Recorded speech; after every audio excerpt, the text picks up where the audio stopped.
हिंदी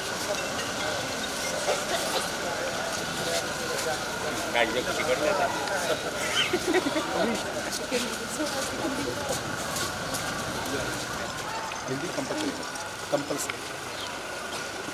कितना बच्चा हिंदी जाना? लगभग सब।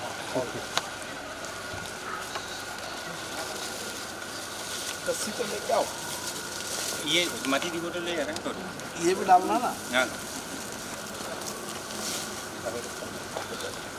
कस्सी लेके आ। रेडी क्यों बोल रहे हैं? यहाँ से आज तो मैंने कल देख लिया। मैं क्वांटिटी तो ले ना माटी की।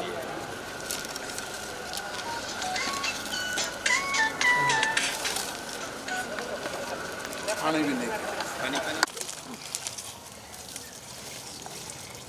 चालीस। हमारे भाई पानीपत में था नेशनल में। नेशनल हमारे पानीपत में।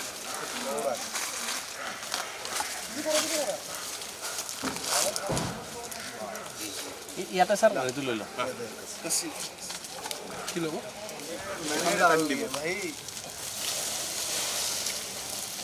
शादी का हाथ से सब देना पड़ेगा, पैर तो खाएगा। সন্মুখত বিধানসভা নিৰ্বাচনৰ ৰণদংকা বাজিছে অসমত আৰু এই মুহূৰ্তত মোৰ সৈতে উপস্থিত আছে হাৰিয়ানাৰ শিক্ষামন্ত্ৰী মহিপাল ধান্দা। তেখেত বৰপেটা যিটো লোকসভা সমষ্টি আছে তাত তেখেতক ইনচাৰ্জ হিচাপে নিয়োগ কৰা হৈছে বিজেপিৰ তৰফৰ পৰা। আৰু বিগত 7টা দিন তেখেতে বঙাইগাঁওকে ধৰি বৰপেটাৰ বিভিন্ন সমষ্টিত তেখেতে ঘূৰি আছে। আৰু এই মুহূৰ্তত বঙাইগাঁৱত তেখেতক আমি লগ পাইছোঁ। অকণমান তেখেতৰ পৰা নিৰ্বাচন কেন্দ্ৰিক কথা আমি পাতিব বিচাৰিছোঁ। ছাৰ आपको स्वागत करते हैं असम में। पिछले 7 दिनों से आप यहाँ पे है, कैसा देख रहे हैं इस बार चुनाव में आप भी इन्वॉल्व हो गए हैं, कैसा देख रहे हैं आपके नज़रिए से? देखिए, असम में स्पष्ट बहुमत के साथ भारतीय जनता पार्टी की सरकार तीसरी बार बन रही है। लोगों में जो रुझान है, जो लोगों में सरकार की जन कल्याणकारी नीतियां हैं, उनका जो लाभ है वो हर लाभार्थी तक पहुंचा है। इसलिए हर लाभार्थी ये चाहता है कि ऐसी सरकार बने जो आगे उनके भविष्य और वर्तमान को सुरक्षित करे, संरक्षित करे, समृद्धि देने वाली हो और सब रोज़गार के ज़रिए रोज़गार पैदा करने वाली जनता का निर्माण हो, ताकि अच्छा और संपन्न समाज की सुव्यवस्थित तरीके से आगे बढ़ाया जा सके। यहाँ पर केंद्र सरकार की जो योजनाएं हैं, स्टेट गवर्नमेंट की जो योजनाएं हैं, उन योजनाओं का लाभ नीचे तक गया है। और इसलिए हर व्यक्ति जो अंत्योदय की जो भावना है, अंत्योदय का मतलब जिसके पेट में अन्न नहीं, जिसके सर पे छत नहीं, जिसके तन पे कपड़ा नहीं, ऐसे व्यक्ति को भी लाभ मिलना कभी कांग्रेस में संभव नहीं हो पाया। कांग्रेस ने सिर्फ और सिर्फ इस प्रदेश को नुकसान ही दिया है। लंबे समय तक राज करने के बाद भी एम्स जैसी सुविधा नहीं, इस क्षेत्र में हॉस्पिटलिटी वो ठीक नहीं, इस क्षेत्र में एजुकेशन का जो स्ट्रक्चर है वो कहीं डेवलप नहीं हुआ। पिछले 10 साल में आदरणीय सोनोवाल जी चाहे मुख्यमंत्री रहे हो, चाहे आदरणीय हेमंत जी रहे हों, हेमंत जी के राज में जिस तरीके से यहाँ का चहुमुखी विकास हुआ है वो स्पष्ट नज़र आ रहा है, बिल्कुल साफ नज़र आ रहा है। इसलिए लोग चाहते हैं कि उनकी अपनी सरकार हेमंत बिस्वा जी के नेतृत्व में तीसरी बार बने। लोगों का रुझान बिल्कुल क्लियर है कि यहाँ कांग्रेस का सफाया ये बिल्कुल तय है और किसी भी सूरत में लोग कांग्रेस जैसी पार्टी को और उनके नेताओं को नहीं चाहते। इसलिए नहीं चाहते कि उनके जो कर्म हैं वो ऐसे ही है। अगर अपने देश के साथ कोई गद्दारी करता है, अपने देश की बात को लीक करता है, उनके प्रूफ भी अब सामने आने लगे हैं कि जो इस देश के खिलाफ जहर उगलते हैं उनके साथ दिल्ली में बैठ के मीटिंगें करते हों। कल मैं एक पोस्ट देख रहा था, उसमें साफ नज़र आ रहे थे कि आप बैठे हैं, उनसे बात कर रहे हैं और आपके सामने देश विरोधी बात करे और आप सुन के आ जाए, इससे बुरे कर्म और आप लोग क्या करेंगे भाई। जिन लोगों को अपने प्रदेश की चिंता नहीं, अपने देश की चिंता नहीं, ऐसे हाथों में असम की जनता किसी भी सूरत में अपना नेतृत्व नहीं दे सकती। गौरव गोगोई, सांसद गौरव गोगोई के बारे में भी बात चल रहा है कि पाकिस्तान के साथ उनका रिश्ता अच्छा है, ऐसा चीफ मिनिस्टर ने भी कहा है। आप लोग क्या देखते हैं इस बात? देखिए, बिना तथ्यों के बात नहीं करनी चाहिए। अब तथ्य उजागर हुए हैं। स्पष्ट तौर पे मैंने एक पोस्ट का जिक्र किया है कि जिसमें वो पाकिस्तानी एम्बेसी में बैठ के मीटिंग कर रहे हैं, उनके साथ बैठे हैं। ऐसी अनेक और भी बातें सामने निकल के आई हैं जिस पर आदरणीय मुख्यमंत्री जी ने भी टिप्पणी की है कि एक बार इसकी जांच कराइए।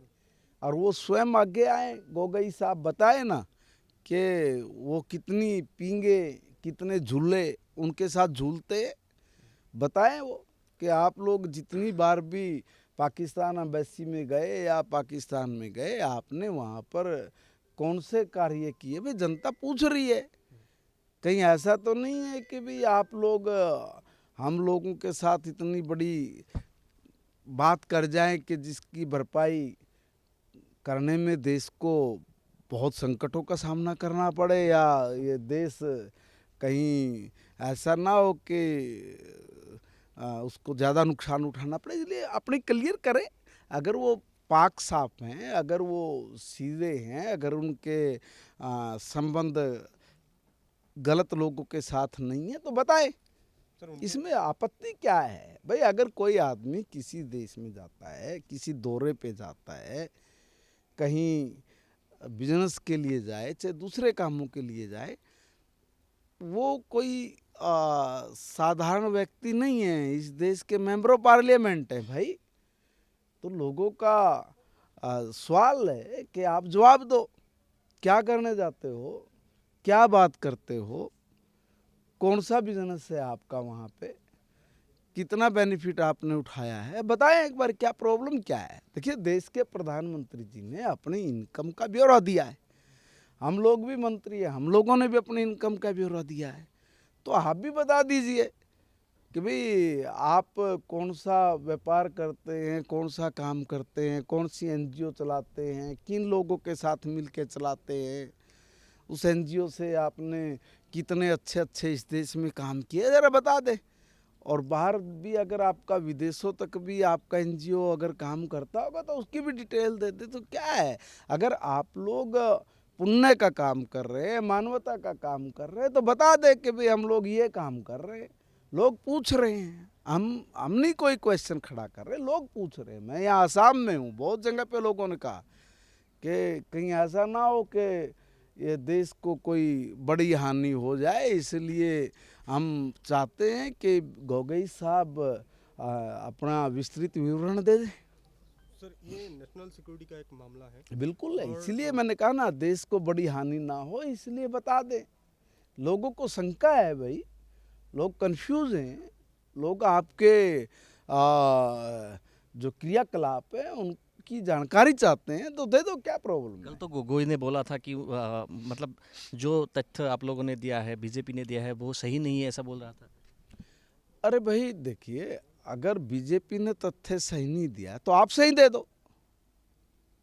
तो आपसे तथ्य मांगे जा रहे हैं तो आप दे दो ना। अगर हमने गलत कहा तो आप ठीक दे दो, उसमें क्या बुराई गोगोई है। साहब ने एक फोटो वायरल किया है जहां पे हिमंत बिस्वा शर्मा जी बांग्लादेश में जाते हुए दिखाई दिए और वहां पे एक मौलाना जी के साथ उनका मतलब एक मीटिंग हुआ है। तो ये वो इल्जाम लगा रहे हैं कि ये भी नेशनल सिक्योरिटी का मामला है। देखिए, अपने कुकर्मों को ढकने के लिए, छुपाने के लिए किसी पर भी अनर्गल टिप्पणी करना ठीक नहीं है। सब लोग जानते हैं हेमंत जी किस तरीके से इस प्रदेश का डेवलपमेंट कर रहे हैं, किस तरह की योजनाएं बना के यहाँ का अंत्योदय करने का संकल्प लेके सरकार आगे चला रहे हैं, बढ़ा रहे हैं। सबको पता है, सबको पता है। मगर हाई कमिश्नरी में बैठ के आप जो मीटिंग कर रहे हैं वो क्या है? कौन सी बातचीत हुई है वहाँ पे? क्या सरकार ने आपकी ड्यूटी लगाई थी क्या कि भाई आप वहाँ पे जाइए, जाके उनके साथ कुछ एजेंडे हैं उन पे चर्चा करके आइए? तो कौन से एजेंडे पे आप लोगों को भेजा था, जरा देश की जनता को वो भी बता दे। उस वक्त की सरकार ने कौन सा एजेंडा आपसे पूरा कराना था पाकिस्तान की हाई कमिश्नरी में बैठ के, बता दे वे लोगों को। सर, बरपेटा लोकसभा जो एरिया है वो आप देख रहे हैं, अभी 10 वहाँ पे विधानसभा है समष्टि, तो आप कैसा देख रहे हैं, कितना आएगा एनडीए को? देखिए, मैंने कहा लोगों का जो रुझान है वो क्लियर है।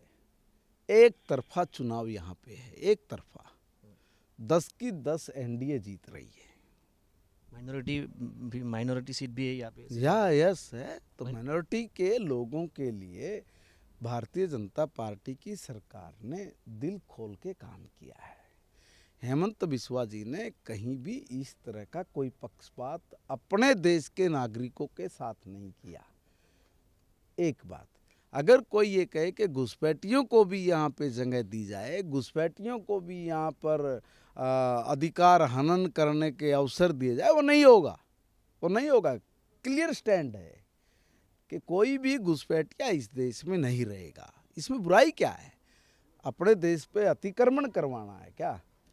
कांग्रेस की नीति रही है कि वोट बैंक बढ़ाने के लिए, लूट मचाने के लिए सरकार बनाओ और उसमें चाहे घुसपैठिया और चाहे कोई भी हो, वो उनको लेने में गुरेज नहीं करते।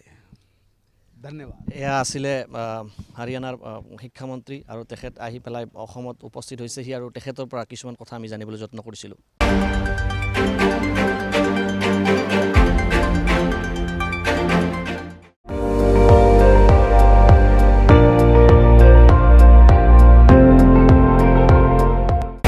আপুনি চাই আছে ND24, সৰ্বশ্ৰেষ্ঠ নহয় সৰ্বোত্তমৰ দৌৰত।